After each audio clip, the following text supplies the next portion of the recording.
भुरग्यांनो, हांव तुमचे खातीर एक काणी घेवन आयला। काणयेचें नांव आसा सोशा रे सोशा।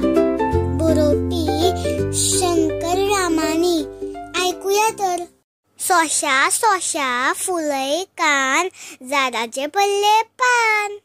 सोशा सोशा तुकू तुकू, हुरक्यो मारता पुतू पुतू।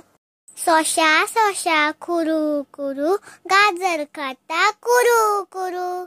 सोशा सोशा पर पर, आवाज जाता खर खर। सोशा सोशा लिप लिप, पावस पडटा रिप रिप। अशीच शेकड्यांनी पुस्तकां आमच्या वेबसायटीर तुमची वाट पळयता। आमचो व्हिडिओ लायक करात, शेअर करात आणि चॅनल सबस्क्राईब करात।